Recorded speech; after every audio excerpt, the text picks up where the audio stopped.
Како течат последните денови од реконструкцијата на основното Свети Кирил и Методи и гимназијата Кочо Рацин, денеска во Велес дојде да види министерот за образование Спиро Ристовски. Задоволен од досега сработеното и новиот лик на училиштата, вети дека и во иднина ќе се залага за реконструкција на останатите во градот и во другите населени места. И јас ве уверувам како ресорен министер дека и во следниот период Министерството за образование и наука не само со овие дополнителни 20 милиона што ги одвои за гимназијата Кочо Рацин, туку и за останатите образовни објекти во оваа општина, ќе продолжиме со конкретна поддршка и со реновирање и санација на поголем број од училишните објекти во општината Велес и во селата кои што гравитираат околу општина Велес. Задоволен од тоа со која динамика се одвива реконструкцијата на овие училишта и градоначалникот Славчо Чодиев, на министерот Ристевски му ги предочи останатите училишта во Велешко на кои им е неопходна итна санација. Селските училишта, селските испоставени училиштата, реконструкција ни треба како во Клуковец што е, како во Сливник поради големиот број на деца и каде што и заменик министерот за образование кажа дека ќе се направи уште една училница во текот на оваа година, нели? Ние ги саниравме таму комплет вецињата, онака како што требаше. Потоа направивме и проект како ќе изгледа да се среди и кровот во истото училиште и во Клуковец. Меѓутоа тие се наши ситуации, ние локалната самоуправа ќе направи и ние ќе осмениме и патосот, односно паркетот во училиштето Свети Кирил и Методи за да го закружиме целокупниот процес на реконструкција на тоа училиште и во наредниот период од 20 на години да не се интервенира ништо. Со овој проект на Министерството основното училиште Свети Кирил и Методи доби нов покрив, а старата дограма беше заменета со нова. Комплетната санација Министерството го чинеше 15,5 милиони денари. Со сосема нов лик е и гимназијата Кочо Рацин и таму се смени стариот покрив, прозорците и фасадата. Реконструкцијата чинеше 20 милиони денари. Сепак еден дел од училишната зграда остана недопрен. Министерот вети ќе се реконструирал во следната фаза.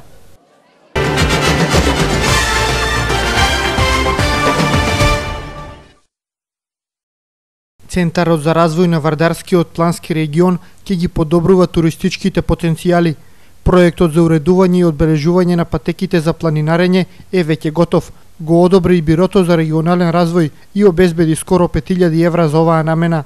Целта на надлежните е да ги уредат, одбележат и да постават нова урбана опрема на 7 најатрактивни патеки, од кои дури 4 се во околината на Велес. Тука спаѓа патеката за пристигнување до планинарскиот дом Чеплес, патеката од планинарскиот дом Чеплес до врвот на планината Јакупица, Солунска глава, патеката до изворите на реката Бабуна, патеката до планинарскиот дом Ораовдол. Уредените планинарски патеки ќе пружаат поголема сигурност за љубителите на пешачењето и на природата. Сега тие ќе имаат патокази, показни табли, рекламни паноа и билборди со основните податоци за пределот во кој поминува патеката. Тие ќе се постават во кругот на планинарските домови и на почетокот на патеката. Сигналитиката се состои од дрвени патокази и покасни табли, со машински излабени надписи и соодветна заштита, со цел на корисниците да им пружи информации за насоката на движењето, оддалеченоста од крајната дестинација и запознавањето со основните убавини, за основните убавини кои што се наоѓаат околу таа патека.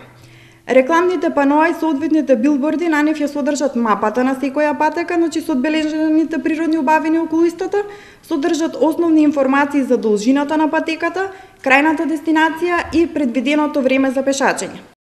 Во Вардарскиот регион има утврдено вкупно 10 планинарски патеки со должина од 139 километри.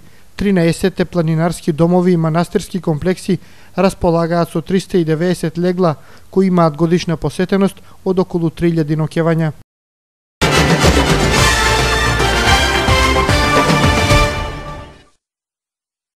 Лозарите за кроја.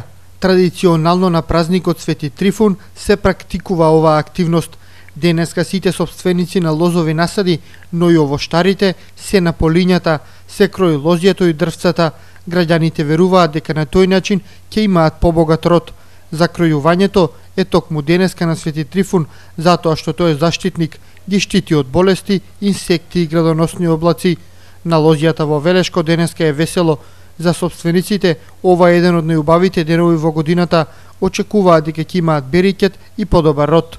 Инаку според последните податоци на Државниот завод за статистика, секој граѓанин просечно во текот на годината пие нешто повеќе од 2 литри вино и 1 литар ракија.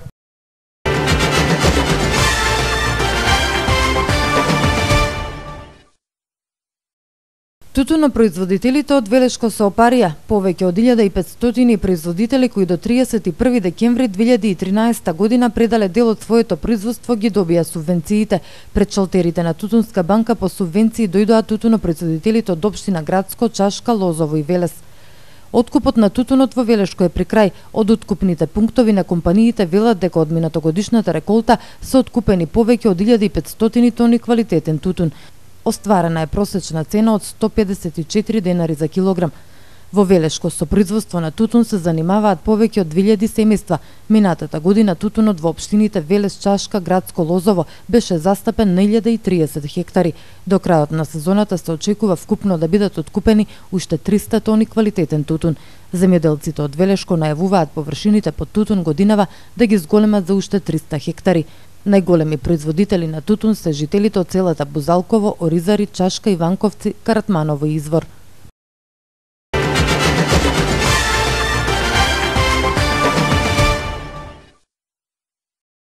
Љубовна чајанка во економското училиште Јовче Тесличков, за секој присутен по една чаша чај, љубовни пораки и врвки, повод е празникот Свети Валентин. Надлежните на овој начин го финишираат конкурсот на тема "Љубовта е насекаде околу нас", во кој учествуваа учениците од сите основни училишта во градот. Тие имаа задача да напишат есеј на оваа тема, која од училиштето вела дека побудила голем интерес со оглед на големиот број на пристигнати дела. Стручното жири имаше многу тешка задача да ги одреди победниците на овој литературен конкурс, заради тоа што одзивот беше навистина многу голем. Љубовта како мотив беше еден вид на предизвик за осмооделенците кои што во навистина многу голем број дадоа свој придонес учествувајќи на овој литературен конкурс по македонски јазик и по странски јазици. На денешната манифестација во училиштето, членовите на драмската секција ја одиграа представата Ромео и Јулија. Се пееја шансони, се рецитираа поеми. Сето тоа имаше една цел – да се испрати порака за љубов. На овој начин, ние упативме порака до сите наши пријатели дека љубовта е насекаде околу нас и не окружува, без разлика во каква форма е, дали се работи за семејна, романтична или пријателска. Нашиот живот е создаден со љубов и љубовта е исконски всадена во нас. Од училиштето вела дека ова е прв пат да организираат ваква манифестација. Очекуваат дека ќе стане традиција.